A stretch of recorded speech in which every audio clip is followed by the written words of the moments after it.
Hello everyone, क्या हाल चाल आप सबके। कैसी चल रही है आप सबकी पढ़ाई। उम्मीद करते हैं अच्छी चल रही होगी और आप सब बढ़िया होंगे। एसएससी जीडी के मैथ के पेपर सॉल्यूशन में आपका इस यूट्यूब चैनल पर स्वागत है। आज के वीडियो में हम मैथ के एसएससी जीडी के क्वेश्चन की प्रैक्टिस करेंगे और मिक्स क्वेश्चन की प्रैक्टिस करेंगे। जो पहले के एग्जाम में आए हुए हैं वही क्वेश्चन प्रैक्टिस करेंगे और ऐसे ही इस बार के एग्जाम में आने वाले हैं। ठीक है, तो स्टार्ट करते हैं क्वेश्चन नंबर 1 से। क्वेश्चन नंबर 1 बोलता है किसी कार्य को करने के लिए एक्स वाई की तुलना में दोगुना और जेड की तुलना में 3 गुना समय लेता है। यानी जितना जेड लेगा उससे 3 गुना, जितना वाई लेगा उससे 2 गुना। ठीक है, अब ये 3 गुना 2 गुना ले रहा है ना, तो इसके समय को मैं मान लेता हूँ। क्या मानूंगा मैं, ये एक्स है, ये वाई है, जेड है।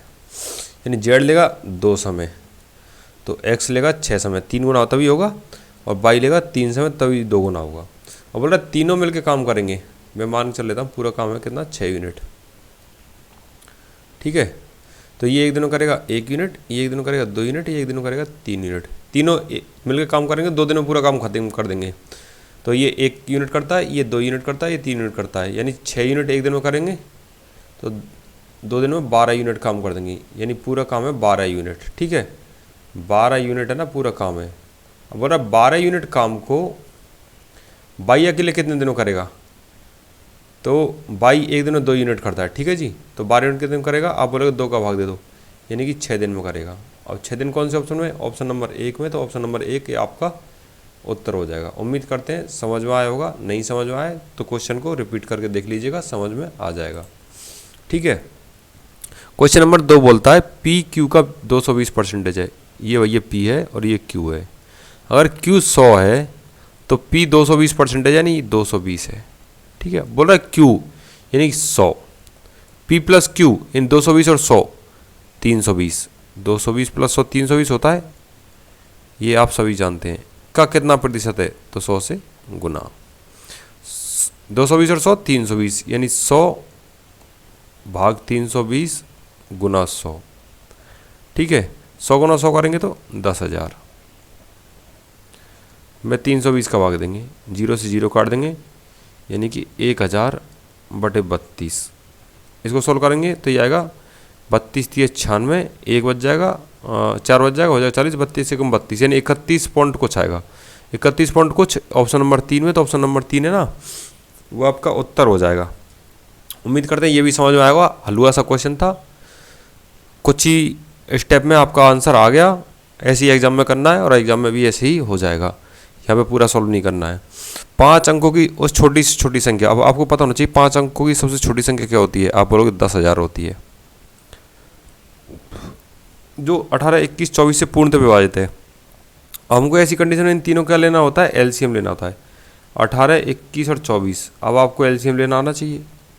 एलसीएम लेना आएगा तो आप इसका एलसीएम ले पाओगे। इसका एलसीएम आता है 504। ठीक है जी, अब हम इस 10,000 को 504 से भाग देंगे और जितना बचेगा ना उसको 504 में से घटा के जोड़ देंगे। और 504 एकम 504 करेंगे ना, 1000 चला है, 504 एकम 504 बचेगा आपको 496। फिर हो गया 4960, ये हो गया 4536। ठीक है, फिर 10 में 6 गया तो 4 24, ये हो गया आपका 424। अब 504 से 424 कितना कम है, आप बोलोगे 80 कम है। यानी इसमें 80 और जोड़ दें हम तो ये संख्या है ना 504 से डिवाइड हो जाएगी। तो यहाँ पे भी हम 80 जोड़ेंगे, 10,000 में 80, और 10,000 में 80 जोड़ेंगे तो कितना बनेगा, आप बोलोगे 10,080 बनेगा। 10,080 कौन से ऑप्शन में, ऑप्शन नंबर 2 में। तो ये तो आपका आंसर आ गया। तो आपने क्या किया है, आपने जोड़वा की गुना भाग किया और कुछ नहीं किया है। 50 किलोग्राम भार वाले एक व्यक्ति के स्थान पर 8 लोगों के दूसरा व्यक्ति आने पर, यानी माइनस के 50 तो हुए। ठीक है, और 50 से कुछ ज़्यादा वाला आ गया, तो सब लोगों के औसत भार में 8 लोगों के औसत भार में 2.5 किलो की वृद्धि हो गई। अब देखो 1 की में 2.5 किलो की वृद्धि होगी तो 8 की में कितने की वृद्धि होगी, 2.5 गुना 8 यानी 20 की वृद्धि होगी। अब 20 की वृद्धि कभी होगी, देखो 50 वाला गया है तो 50 से ज़्यादा वाला आएगा तभी वृद्धि होगी। 50 से कितना ज़्यादा वाला आएगा कि 2.5 की वृद्धि होगी, आप बोलोगे 20 ज़्यादा आएगा, तो 50 से 20 ज़्यादा कितना होता है, आप बोलोगे 70 होता है। तो ऐसे एक तरीका तो ये हो गया। और दूसरा तरीका भी बता देते हैं जो एकदम बेसिक है, मतलब एकदम आधारभूत पद्धति है, वो आधारभूत जो पुरानी गणित में चलती थी ना ऐसे। और ये अब सोचने वाली है, ऐसे सोचोगे तो भी हो जाएगा। देखो x किलोग्राम वजन था, 8 व्यक्ति थे तो 8x पूरा वजन हो गया। और इनमें से एक व्यक्ति 50 किलोग्राम वाला निकल गया, ठीक है, और एक नया व्यक्ति है, मैं मान लेता हूँ उसका वजन है 22 किलो, वो आ गया तो उसका वजन जुड़ेगा। और ऐसी कंडीशन में 8 व्यक्तियों का वजन कितना बढ़ जाता है, आप बोलोगे x किलोग्राम तो था ही, उससे 2.5 किलो और बढ़ जाता है, x + 2.5 हो जाता है, यानी 8x - 50 + 22। फिर यहाँ पे 8 को x से करेंगे 8x और 8 को 2.5 से करेंगे 20। 8x से 8x कट गया थी, ये 22 और ये माइनस का 50 उधर जाएगा तो कितना हो जाएगा, 50 और 20 70 हो जाएगा। तो ऐसे ये 70 आ गया। दोनों तरीके अच्छे हैं, वो तरीका आपको लॉजिकल लगेगा, उससे क्वेश्चन फटाक से हो जाएगा, इससे आपको लिखना पड़ेगा, उससे नहीं लिखना पड़ेगा। अगला क्वेश्चन बोलता है 45 किलोमीटर प्रति आवर की चाल से चल रही एक ट्रेन एक घर को 12 सेकंड में पार करती है, तो ट्रेन की लंबाई याद करें। और लंबाई यानी कि ट्रेन ने अपनी दूरी तय करी होगी, तो दूरी बराबर क्या होता है, आप बोलोगे चाल गुना समय होता है, चाल गुना समय, हाँ जी ऐसे होता है ना। तो चाल कितना है 45 किलोमीटर प्रति आवर। अब यहाँ पे समय सेकंड में, तो इसको भी हम सेकंड में बदलेंगे, 45 गुना 5/18 मीटर प्रति सेकंड बदल गया। अब इसको 12 से गुना करेंगे, ये 6 × 18 और ये 6 दूनी 12, ये 3 गुना 15 45, ये 15 गुना 5 75 और 75 गुना 2 यानी 150। और 150 कौन से ऑप्शन में, आप बोलोगे 150 तो ऑप्शन नंबर 2 में। तो ये आपके क्वेश्चनों में लेटा हुआ है आंसर, और ये क्वेश्चन भी लेटा हुआ है आपके चरणों में, ठीक है।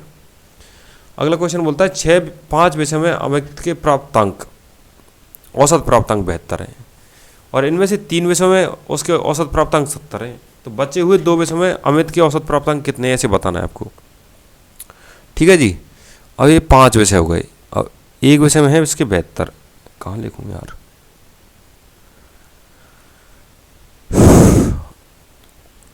एक विषय में 72 प्राप्तांक है, ये हो गए 72, ठीक है 72, तो 5 हो जाएंगे 72 पंजे 360, ठीक है। अब 3 में कितने हैं, 3 में उसके 70, तो 70 गुणा 3 करोगे 210। अब 2 तो विषय बच गए, और प्राप्तांक कितने बच गए, इसको इसमें से घटाओगे तो बच जाएंगे 150। अब 2 विषय में 150 प्राप्तांक है, तो दोनों का औसत कितना होगा, आप बोलोगे 150 में 2 का भाग लगा देंगे तो औसत निकल जाएगा। अब काटोगे तो ये 75 बार कट जाएगा, जो ऑप्शन नंबर 2 में एकदम हलवा आंसर, ठीक है। अगला क्वेश्चन, एक बेलन की आधार की त्रिज्या 20% बढ़ा दी जाए और ऊंचाई 33 से 1/3% घटा दी जाए, तो आयतन में क्या परिवर्तन होगा। मान के चलो त्रिज्या है r जो है 5, तो 5 से कर दी 6, अगली बार भी 5 से करेंगे कितनी 6, क्योंकि πr² h होता है नहीं आयतन, πr²h यानी r 2 बार गुना होगा। h कितनी कर दी 33 से 1/3% कम, यानी 3 थी 2 कर दी, और 3 गुना करेंगे 5 × 25 ये 75, ये 75 आएगा, 6 × 36 दूनी 72, ये 72 आएगा। ये पुराना वाला है, ये नया वाला है, देखो कितना क्या फर्क आया, तो आप बोलोगे -3 हो गया। तो -3 किस पे हुआ है, आप बोलोगे 75 हुआ है। तो 3 75 का कितना प्रतिशत है, तो इसको करने के लिए हमको 100 से गुना करना होगा, तो 300/75 बन जाएगा। ये 300/75 का मान कितना होता है, आप बोलोगे काटा पीटी करेंगे 25 गुना 12 और 25 दिया और 3 चौके 12, तो हाँ जी ये आप 3 चौके 12 यानी 4% कम हो गया, ठीक है। अगला क्वेश्चन बोलता है कोई धनराशि 20% वार्षिक चक्रवृद्धि की दर से 2 वर्ष के लिए जमा करी जाती है, इस पर ब्याज अर्धवार्षिक रूप से देय होता है, तो वह वार्षिक रूप से देय की तुलना में 964 अधिक होता है। अब देखो वार्षिक के लिए 2 वर्ष बन जाएंगी, तो 2 वर्ष का प्रभावी ब्याज दर कितना होगा 20 + 20 + 20 गुना 20/100, ये होगा ना प्रभावी ब्याज दर 2 साल के लिए। तो 20 और 20 40 और 40 और ये 2 0 से 2 0 करोगे 2 2 4 यानी 44, ठीक है। अब 4 वर्ष के लिए प्रभावी दर कितनी होगी, आप बोलोगे ऐसे 11/10 गुना 11/10 गुना 11/10 गुना 11/10 करते हैं ना ऐसे 4 बार, क्योंकि आधी साल की बात है तो दर आधी हो जाएगी, तो 110/100 होगा, तो 11/10 लिख दिया मैंने। तो इसकी प्रभावी ब्याज दर होती है 46.41, ठीक है। ये 44 है और ये 46.41 है। अब बोल रहे हैं इन दोनों का अंतर है 964 रुपये, और यहाँ पे अंतर कितना आ रहा है, आप बोलोगे 2.41 आ रहा है, यानी ये 2.41 है ना, ये ही होगा 9.64 के बराबर। तो 2.41 9.64 के बराबर 964 के बराबर है। तो हमको पता करना है किसका मान, हमको पता करना है 100 का मान। तो 100 का मान कितना होगा देख लीजिए आप, 2.41 बराबर है 964 के। तो 1 बराबर किसके होगा, आप बोलोगे 400 के। तो 100 बराबर किसके होगा, आप बोलोगे 400 को 100 से गुना कर दो, 400 गुना 100, यानी 400 गुना 100 कितना होता है, आप बोलोगे 40,000 होता है। तो 40,000 कौन से ऑप्शन में, ऑप्शन नंबर 1 में, ये सही आंसर हो गया। ठीक है, अगला क्वेश्चन है ए, बी और सी किसी कार्य को 5, 6 और 8 दिनों में पूरा कर सकते हैं। यदि वे एक साथ कार्य करेंगे तो उसे 2950 रुपये मिलेंगे। ठीक है, ए 5 दिनों करेगा, बी 6 दिनों करेगा और सी 8 दिनों करेगा। तो बी को कितनी राशि मिली, अब देखो मैं पूरा काम कितना मान लेता हूँ, तीनों का एलसीएम ले लूँगा, उतना ही मैं पूरा काम मान लूँगा। तो पूरा काम मान लेता हूँ 120। तो ये करेगा जी 24 यूनिट काम एक दिन में, ये करेगा जी एक दिन में 20 यूनिट काम, और ये करेगा जी एक दिन में 15 यूनिट काम, क्योंकि इतनी बार ही तो भाग जाता है इसका। 8 का 120 में 15 बार, 6 का 120 में 20 बार, और 5 का 120 में 24 बार। तो तीनों का अनुपात का योग कितना हो गया, 24 + 20 44 और 15 59, यानी 59 अनुपात हो गया। तो और पूरी पैसे कितने मिल रहे हैं उनको, 2950। पूछा किसका, बी का, तो बी को कितने मिलेंगे, 20 मिलेंगे। 1 का मान कितना 50, तो 20 का मान कितना, आप बोलोगे 20 गुना 50। तो 20 गुना 50 कितना होता है, वो तो 1000 होता है। 1000 कोई ऑप्शन में है क्या, आप बोलोगे है, ऑप्शन नंबर 3 में एकदम सही आंसर है। ठीक है जी, अब इसको करेंगे 3/7 में 3/7 का भाग देंगे, फिर 3/7 से गुना करेंगे। सबसे पहले हम ऊपर वाले को सॉल्व कर लेते हैं। सबसे पहले भाग होगा 3/7 में 3/7 का भाग दिया, फिर 1 आ जाएगा, 1 को 3/7 से गुना करेंगे तो 3/7 आ जाएगा। तो ये आ गया 3/7। अब देखो 3/7 को 3/7 से गुना करेंगे, क्योंकि सबसे पहले ऑफ हल होगा। तो ये हो जाएगा आपका 3/7 भाग देंगे इसमें 3/7 गुना 3/7 का। ठीक है, तो यहाँ पे 3 से 3 कट गया और 7 से 60 कट गया। तो ये क्या हो जाएगा 1/3/7। अब ये 7 ऊपर चला जाएगा तो ये हो जाएगा 7/3। ठीक है, यानी 3/7 और नीचे क्या रहेगा 7/3। ठीक है, अब ये 3 ऊपर चला जाएगा तो ये हो जाएगा 9 और 7 7 49, यानी इस पूरे का मान आ गया 9/49। तो इस पूरे की जगह लिखूंगा मैं 9/49, और माइनस का चिन्ह ऐसे कैसे, और इस 9/49 को भी ऐसे कैसे लिख दूंगा मैं।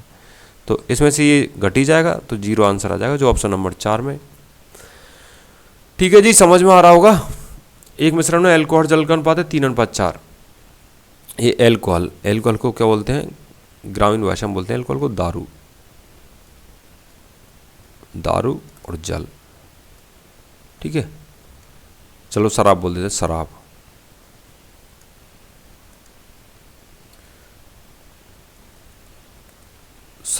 और जल का अनुपात है 3:4।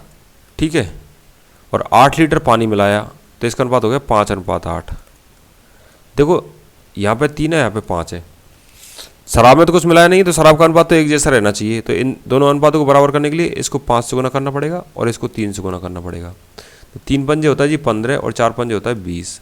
यहाँ पे भी 3 पंजे 15 और 8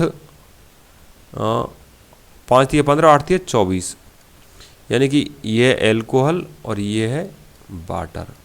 वाटर पहले 20 था और अब हो गया 24। कितना बढ़ गया, आप बोलोगे 4 बढ़ गया, जबकि वो क्या कह रहे हैं 4 नहीं बढ़ा, ये तो 8 बढ़ा है, यानी 4 का मान है 8 के बराबर। तो 1 का मान किसके बराबर है, आप बोलोगे 1 का मान 2 के बराबर है। 4 जब 8 के बराबर होगा तो 1 2 के बराबर होगा। हमको पूछ रहा है मिश्रण की मूल मात्रा, यानी 15 और 20 35 है, मूल मात्रा 15 और 20 35 है, तो 35 का मान किसके बराबर होगा, आप बोलोगे 35 का मान होगा 70 के बराबर। ये कौन से ऑप्शन में, ये तो ऑप्शन नंबर 2 में। तो option number 2 is the right answer. Okay, एकदम बढ़िया क्वेश्चन था, उम्मीद करते हैं समझ में आया होगा। अब ऐसे क्वेश्चन को करने के लिए ना आपको एक तो कैलकुलेशन ठीक होनी चाहिए, और एक आप ऑप्शन चेक से भी कर सकते हो। जैसे ए का 10% है ना, ए का 10% यानी 10/100 होगा, वो बी के बराबर होगा। तो यहाँ 0 से 0 काट दूंगा मैं, तो a/10 बराबर हो जाएगा बी के। तो a/b बराबर क्या हो जाएगा, आप बोलोगे 1/10 हो जाएगा, है जी।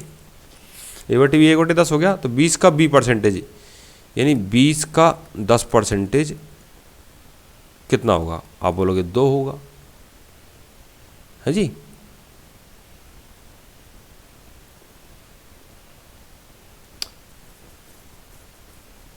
यहाँ से ए बटे बी कितना आएगा, यहाँ से ए बटे बी आएगा 10/1। एक सेकंड, यहाँ से अपन वापस गणना करेंगे। कैलकुलेशन में थोड़ा सा गलती कर दिए हैं हम, तो हम गलती सुधारने की कोशिश करेंगे।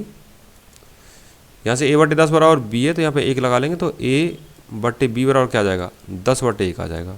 ठीक है, अब बोल रहा है 20 का b%, यानी 20 का 1%, 20 का 1/100 बराबर a का कितना परसेंटेज है, बराबर a का x/100 मान लेता हूँ मैं। ठीक है, तो इस 20 से कटेंगे 5 बार, ये 5 से कटेंगे 20 बार। ठीक है, अब एक ही जगह रख दूंगा कितना, 10, ये और इस 20, तो 1 बराबर 10 गुना x/100। ठीक है, तो ये 0 से 0 कट जाएगा, ये 2 यहाँ पर गुना होकर जाएगा, तो x बराबर आ जाएगा 2, यानी a का 2% है, तो a का 2% ऑप्शन नंबर 3 में जो सही आंसर हो जाएगा। ठीक है, ये देख, एक आयरन का क्रय मूल्य 210 रुपया है। यदि वह अधिकतम खुदरा मूल्य तय ज्ञात कीजिए, इस पर 5% की छूट देने पर भी 90% का लाभ हो। यानी कि 210 रुपये में कोई चीज़ खरीदी है, उस पर 90% का लाभ करना है, यानी कि 190/100 करना है। इतने में बेचना है इसको, 0 से 0 काट दोगे आप, इस 10 से इस 10 काट दोगे, 21 गुना 19 करोगे तो ये आपका आएगा 399। अब इस पर कैसा अंकित मूल्य करें, कोई मान के चलो कोई अंकित मूल्य कर दिया, ये अंकित मूल्य कर दिया, इस पर 5% छूट देने पर, यानी 95/100 करने पर आंसर आना चाहिए 399, ऐसे कह रहा है। तो मैं कहता हूँ x अंकित मूल्य कर दिया, इसको काटोगे आप 5 से 19 बार, इसको काटोगे 5 से 20 बार, फिर x बराबर क्या हो जाएगा, आप ऐसे गुना कर दोगे, इसको क्रॉस गुना करोगे, वज्र गुना कहते हैं इसको, 399 गुना 20/19, इस 19 से काटोगे इसको आप 21 बार, 21 गुना 20 करोगे तो 420 आएगा। 420 कौन से ऑप्शन में पढ़ रहा है, ऑप्शन नंबर 2 में पढ़ रहा है, तो एकदम सही आंसर हो गया ये। ठीक है, 60 किलोमीटर प्रति घंटे की चाल से चल रही 243 मीटर लंबी रेलगाड़ी एक सुरंग को पार करने में 42 सेकंड का समय लेती है। तो सुरंग की लंबाई पूछ रहा है। अब मान के चलो सुरंग, ये सुरंग की लंबाई है और ये ट्रेन की लंबाई है 243, तो ट्रेन ने 42 सेकंड में इन दोनों लंबाई को पार किया होगा ना। हाँ, तो आप बोलोगे पार किया होगा, तो समय बराबर क्या होता है, समय बराबर दूरी बटे चाल होता है। ये दूरी हो गई, चाल कितनी है 60 है, लेकिन ये तो किलोमीटर प्रति घंटे में, तो इसको किस में बदलेंगे, आप बोलोगे मीटर प्रति सेकंड बदलेंगे, इसको 5/18 से गुना करेंगे, ये 6 से कटेगा 10 बार और ये 6 से कटेगा 3 बार, तो नीचे हो गया 50/3, इसकी जगह लिखूंगा 50/3 और ये 3 चला जाएगा ऊपर। ठीक है जी, ये 3 से कटेगा 14 बार, तो क्या हो जाएगा x + 243/50 बराबर 14। तो x + 243 बराबर क्या हो जाएगा, 50 गुना 14। 50 गुना 14 कितना होता है, आप बोलोगे 700 होता है। तो 700 कौन से ऑप्शन में, किसी में नहीं है। हमको क्योंकि पता करना है x की वैल्यू, तो x की वैल्यू पता करने के लिए क्या करना होगा, 700 में से 243 घटा दो, ये इधर जाएगा तो घट जाएगा, तो ये 457 आ जाएगा। 457 चौथे ऑप्शन में, तो चौथा option, fourth option is the right option. Okay sir, अब आपको ये लंबी चौड़ी गुना भाग दिए हुए हल करने, कैसे आएगा कैसे नहीं आएगा, अभी 2 सेकंड में इसको जड़ से उड़ाते हैं। ठीक है, सबसे पहले ऑफ वाला हल करेंगे। सबसे पहले एक ब्रैकेट पे आएंगे ना, 2/5 गुना 7 दूनी 14 और 15/2। ठीक है, 2 से 2 कट गया, 5 दिए 15, 3 हो गया, 2 चौका 8 और 1 9, ये हो जाएगा 9/3 में भाग देंगे 9/4 का। ठीक है, और ये 4 ऊपर चला जाएगा, तो 3 गुना 4/9 हो जाएगा, ये 3 बार चला गया, ये 4/3 हो गया, ये वाला ब्रैकेट हो गया 4/3, तो इस वाले ब्रैकेट को लिखूंगा मैं 4/3। अब इस ब्रैकेट को सॉल्व करेंगे हम। ठीक है, 3 3 9 2 11/3, यानी 11/3 गुना 6, 3 दूनी 6, ये हो गया 22, 5 दूनी 10 और 11/2 और भाग देंगे 11/2 में 22 का, यानी कि 22 का भाग देंगे। ठीक है, ये गया 2 बार, यानी ये हो गया 1/4, यानी 4/3 + 1/4। ठीक है, अब इसको हल करेंगे, 3 और 1 4/3, ये 4/3 गुना 5/8। ठीक है जी, और ये 4 से कटेगा 2 बार, ये हो गया 5/6 माइनस के 5/6, 3 4 और 6, इनका लघुत्तम कितना आ जाएगा, आप बोलोगे 12 आ जाएगा। ये 12 आ जाएगा तो ये 4 बार भाग जाएगा, 4 चौके 16, ये 3 बार जाएगा, 16 और 3 19 और 10, यानी कि 19 - 10/12, 19 - 10/12 यानी 9/12, 9/12। इसको 3 से काटोगे 3 बार, इसको 3 से काटोगे 4 बार, यानी 3/4 है नहीं, वो आपका एकदम बढ़िया सही आंसर हो जाएगा, जो ऑप्शन नंबर 2 में। ठीक है, एक वृत्ताकार बगीचे की परिधि कितनी है, 506 मीटर, ये ₹14 मीटर प्रति की दर से इसे समतल करने की लागत कितनी होगी? तो ये तो परिधि दी हुई है, सबसे पहले हमको एरिया निकालना पड़ेगा, क्षेत्रफल। तो क्षेत्रफल निकालने के लिए क्या करना होगा? क्षेत्रफल का सूत्र होता है पाई आर स्क्वायर। तो आर पता होना का चाहिए, आर क्या होती है? त्रिज्या होती है। तो ये परिधि दी हुई है, तो परिधि का सूत्र क्या होता है? 2 गुना पाई का मान 22/7 गुना आर बराबर है 506। ठीक है, 22 से कटेगा कितनी बार? ये कटेगा 23 बार। ठीक है, तो 2 गुना आर बटे 7 बराबर 23 हो गया। तो आर बराबर क्या होगा? 23 गुना 7/2 यानी कि 161/2। आर का मान 161/2 बन रहा है। अब यहाँ से हम इस सूत्र में पाई आर स्क्वायर वाले में आर का मान रखेंगे और पाई का मान रखेंगे, काटा पीटी करेंगे और आंसर निकाल लेंगे। निकाल लोगे आप? आपके लिए हो सकता है कैलकुलेशन कठिन पड़े, तो मैं बताता हूँ कैसे निकालना है। पाई का मान रखेंगे 22/7, आर का मान 161/2 और 161/2। ये तो क्षेत्रफल हो गया। और इसको 14 रुपये प्रति मीटर स्क्वायर से करेंगे समतल। ठीक है, तो अब काटा पीटी करेंगे, 7 दूनी हो गया 14, 2 से 2 कट गया और 2 से कट गया 11 बार। अब 161 गुना 11 गुना 161 करेंगे अब। ठीक है, अब ये हो गया आपका 161 गुना 11 करोगे आप 1610 और 161 1771 और 1771 गुना 161 करना है हमको।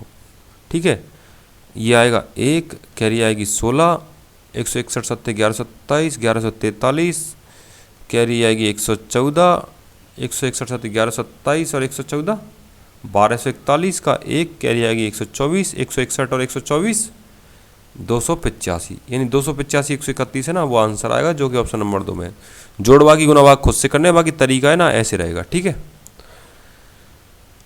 किसी लेन देन में लाभ प्रतिशत का क्रय मूल्य 48%। यदि बाद में क्रय मूल्य में 20% की वृद्धि हो जाती है तो लेकिन विक्रय मूल्य अपरिवर्तित रहता है, तो लाभ प्रतिशत में कितनी कमी आ जाएगी? यानी पहले 48% था और नया कितना हो गया, उन दोनों का अंतर कितना है, ऐसे पूछ रहा है। यानी 100 रुपये की कोई वस्तु है 148 में बेची जा रही है, अभी बोल रहा है 20% क्रय मूल्य बढ़ गया, यानी 120 बढ़ गया, लेकिन विक्रय मूल्य वो की वही रहा, यानी 48 ही रहा। तो यहाँ पे कितने का लाभ हो रहा है? आप बोलोगे 28 का लाभ हो रहा है। कितने पे लाभ हो रहा है? 120 पे लाभ हो रहा है। तो कितना परसेंटेज है ये?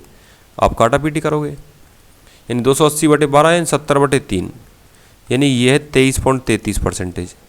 ठीक है, 23.33% है और पहले था 48% लाभ। 48 में से 23.33 घटाओगे आप तो ये आएगा आपका 24.67% लाभ आएगा। 24.67 ऑप्शन नंबर 3 में एकदम सही आंसर हो गया। हाँ जी, ठीक है। रुपये 5,000 की धनराशि पर 8% की वार्षिक ब्याज दर से वार्षिक रूप से चक्रवृद्धि 2 वर्षों में प्राप्त चक्रवृद्धि ब्याज और साधारण ब्याज का अंतर कितना है? तो यहाँ पे डिफरेंस को लिखूंगा मैं डी से। इसका सीधा सीधा एक फॉर्मूला होता है, वो आप रट लो, चाहे पढ़ लो, चाहे समझ लो। डी बराबर पी यानी प्रिंसिपल यानी मूलधन इंटू आर स्क्वायर यानी दर का स्क्वायर बटे 100 का स्क्वायर यानी 100 गुना 100। ठीक है, इस सूत्र में मान रखोगे, आंसर पाओगे 2 मिनट में आपकी कॉपी के पन्नों पर। पी है 5,000, आर है 8, फिर अगला आर है वो भी 8 है, नीचे बटे करेंगे 100। ठीक है, ये भी बटे करेंगे 100। ठीक है, 3 जीरो से 2 और एक 3 जीरो गए, 5 अट्टे 40 अट्टे 320। 320 में 10 का भाग देंगे, 0 से 0 कट गया, ये हो गया 32। अजी 32 कौन से ऑप्शन में? ऑप्शन नंबर 3 में। 3 नंबर ऑप्शन एकदम सही आंसर हो गया। ठीक है, क्वेश्चन नंबर 19 बोलता है एक वस्तु को उसके क्रय मूल्य के 11/8 गुने पर बेचा गया है, यानी कि वस्तु 1 रुपये की है तो उसको 11/8 पर बेचा गया ऐसे। और अब वस्तु 8 रुपये की है तो 8 का 11/8 कितना होता है? आप बोलोगे 8 से 8 कट जाएगा, 11 होता है, यानी 8 की वस्तु बेची गई 11 में। तो आप बोले लाभ कितना हो गया? लाभ हो गया 3। लाभ किस पर होता है? क्रय मूल्य पर होता है, तो ये क्रय मूल्य है और ये विक्रय मूल्य है, सीपी और एसपी। तो 3 बटे क्रय मूल्य कितना है? 8 इंटू कितना करेंगे? 100, यानी कि 300 में भाग देंगे 8 का, यानी 75 में भाग देंगे 2 का। काटेंगे ना इसको 4 से 2 बार, 4 से 75 बार। 75 में 2 का भाग देंगे तो कितना आएगा? 37 पॉइंट आधा। 37 पॉइंट आधा कहाँ पे? ऑप्शन नंबर 1 में एकदम सही आंसर हो गया। है जी, ठीक है। अगला क्वेश्चन है, 4 संख्या दी है 2, 3, 5, 7 के अनुपात में, उनका एचसीएफ है 6। तो सबसे बड़ी संख्या सबसे छोटी संख्या के वर्गों का योग क्या है? देखो सबसे, अब ये एचसीएफ 6 ना, तो ये संख्या क्या होंगी? 2 गुना 6, 3 गुना 6, 5 गुना 6 और 7 गुना 6। 2 गुना 6 हुआ 12। हमको सबसे बड़ी चाहिए 42, सच के वैल्यू सबसे छोटी चाहिए 12। अब बोला 12 का वर्ग और 42 का वर्ग। 12 का वर्ग कितना होता है? आप बोलोगे 144 होता है। और 42 का वर्ग कितना होता है? आप बोलोगे 1764 होता है। इन दोनों का योग पता करना है आपको। 4 4 8, 6 4 10, 7 1 8 और 1 9 और 1 का 1 ऐसे 1908। ये ऑप्शन नंबर 2 में एकदम सही आंसर हो गया। ठीक है, x बटे 2 बाई 4 बटे 9, ये x बटे 2 बाई, इसका अनुपात है माने 4 बटे 9। ठीक है, अब देखो इस 2 को यहाँ मल्टीप्लाई कराऊंगा तो x बटे बाई का मान कितना हो जाएगा? आप बोलोगे 8 बटे 9 हो जाएगा। ठीक है, फिर अगली बात ये भी बोल रहा है 2 बटे एक्स का मान है 3 बटे 4, तो x का मान कितना हो जाएगा? आप बोलोगे ऐसे गुना कराओ ऐसे, तो 3x बराबर हो जाएगा 2 चौके 8, तो x बराबर हो जाएगा 8 बटे 3। अब यहाँ पे मैं x का मान रख दूँ तो बाई का मान आ जाएगा। और ठीक है, मैं यहाँ इसको मैं यहाँ लिखता हूँ, x बटे बाई बराबर 8 बटे 9। x का मान कितना है? 8 बटे 3। बाई को ऐसे कैसे, और ये 8 बटे 9, 8 से 8 गया, बाई से ये 3 बार गया, यानी बाई बराबर आएगा 3। और तीनों कौन से ऑप्शन में? ये ऑप्शन नंबर 4 में। तो ये एकदम सही आंसर हो जाएगा। ओके, ठीक है, नेक्स्ट क्वेश्चन क्या है? a plus B minus C, B plus C minus A, C A plus C minus B, इन सब का अनुपात दिया हुआ है आपको। और ये सब जो पूछा है ना, a माइनस बी का अनुपात c माइनस बी और c माइनस ए से निकालना है। और इन सबको आप जोड़ोगे तो इसमें 2 बार a जुड़ेगा, 2 बार b जुड़ेगा और 2 बार c जुड़ेगा, और एक बार तीनों घटेंगे, तो ये आएगा a plus b plus c का मान, a plus B minus c plus b plus C minus a plus a plus C minus b, ऐसे आएगा ना। 4 और 5 9 और 9 18, ये पूरा बन जाएगा 18। देखो ये माइनस का भी है और ये प्लस का भी है, ये ख़त्म। ये माइनस का सी है और ये प्लस का सी है, ख़त्म। ये माइनस का ए और ये प्लस का ए, ख़त्म। एक ए बच गया, एक बी बच गया, एक सी बच गया, तो ये ए प्लस बी प्लस सी, इसका मान हो गया 18। हाँ जी, ए प्लस बी प्लस सी का मान 18 है। ठीक है, और यहाँ पे ए प्लस बी माइनस सी का मान कितना है? 4 है। तो इसको मैं अगर घटाऊंगा तो सी प्लस का बन जाएगा, तो 2c बराबर क्या बनेगा? आप बोलोगे 14 बनेगा। तो c बराबर क्या बन जाएगा? आप बोलोगे c का मान 7 हो जाएगा। c का मान 7 हो गया, तो a प्लस बी का मान कितना हो जाएगा? a प्लस बी का मान 11 हो जाएगा। यहाँ पे 7 मान रखेंगे ना, तो a प्लस बी का मान हो जाएगा 11। ठीक है, और यहाँ पे c का मान रखेंगे कितना? 7, तो b माइनस ए का मान कितना होगा? b माइनस ए का मान -2 होगा, और a माइनस बी का मान कितना होगा? +2 हो जाएगा। ठीक है, तो a का मान कितना हो जाएगा? इन दोनों से निकालेंगे ना हम, तो a का मान निकालेंगे इन दोनों से। एक सेकंड मिटा देता हूँ।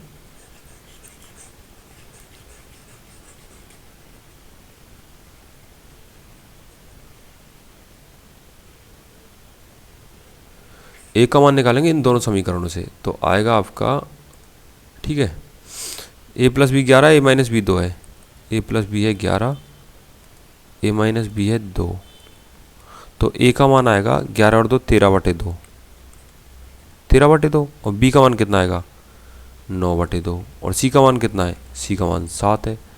इस समीकरण में तीनों के मान रखो, कैलकुलेट करो, आंसर आपके कदमों में लेटा हुआ मिलेगा आपको। ठीक है, चलो मैं कर देता हूँ, आपको परेशान होने की ज़रूरत नहीं है। यानी a माइनस बी यानी कि 13 बटे 2 माइनस 9 बटे 2 यानी 4 बटे 2 यानी कि 2, a माइनस बी का मान हो गया 2। ठीक है, तो इसको लिखता हूँ मैं यहाँ पे 2। ठीक है, c माइनस बी, सी का मान 7, b का मान 9 बटे 2, 2 LCM आ गया, तो 7 दूनी बन जाएगा 14 माइनस 9 बटे 2, यानी ये हो जाएगा 5 बटे 2। इसको लिखता हूँ मैं 5 बटे 2। ठीक है, फिर c माइनस ए यानी 7 माइनस 13 बटे 2, 7 दूनी 14 और में 13 गया 1 बटे 2, ये हो गया 1 बटे 2। अब इसको हम पूरे को 2 से मल्टीप्लाई कर देंगे ना, तो 2 दूनी 4 और ये 5 का 5, ऐसे कैसे 4 5 और 1 आ जाएगा, जो ऑप्शन नंबर 2 में एकदम सही आंसर। क्वेश्चन नंबर 23 खुद से करना है। ठीक है, एक बार देख लो, पढ़ लो, क्वेश्चन नहीं समझ में आए तो बताना, ये खुद से करना है। अगला क्वेश्चन बोल रहा है, एक व्यापारी 600 रुपये में 2 वस्तुएं ए और बी खरीदता है। तो ए को 20% लाभ पर बेचता है और बी को 10% हानि पर बेचता है और पूरे में 8% का लाभ होता है। तो एक पे लाभ हो रहा है, एक पे हानि हो रहा है और ओवरऑल ये लाभ या हानि हो रहा है। तो ऐसी कंडीशन में हम लगाते हैं एलिगेशन या मिश्रण।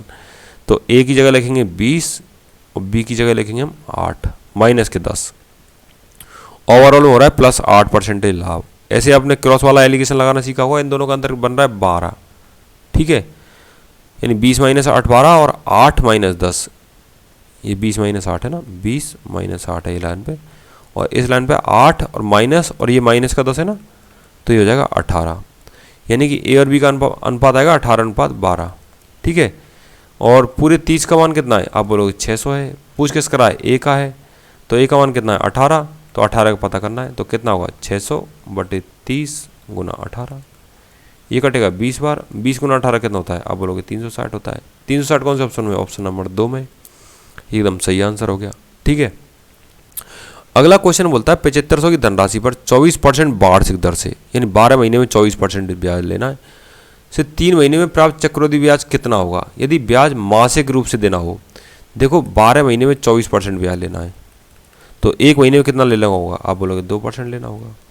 तो ऐसे 1% का वो चलाना है आपको और आपको ये सवाल सॉल्व करना है। 7500 गुना 101 2% का 102/100 गुना 102/100 गुना 102/100, ठीक है।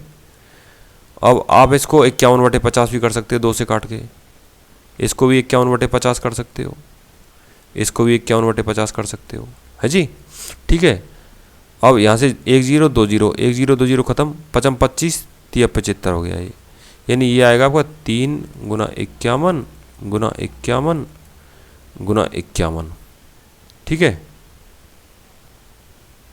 बटे ये रहेगा आपका कितना 50। तो ये आपका लगभग 459 आएगा, जो एकदम सही आंसर है। ये आप सॉल्व कर लेना, आंसर आ जाएगा। नेक्स्ट वीडियो के लिए इंतजार कीजिए। आपको बताइए आपको ऐसी वीडियो और चाहिए क्या, अच्छे लग रहे हो तो शेयर कीजिए, नहीं लग रहे हो तो मत कीजिए, और पसंद आ रहा है तो दोस्तों को भी बताइए। SSC GD के सॉल्यूशन यहाँ कराए जा रहे हैं, ऐसी क्वेश्चन एग्जाम में आने वाले हैं। आपको लैंग्वेज टफ लग रही है, क्वेश्चन टफ लग रहे हैं तो भी बताइए। नेक्स्ट वीडियो के लिए वेट कीजिए, तब तक के लिए जय हिंद जय भारत।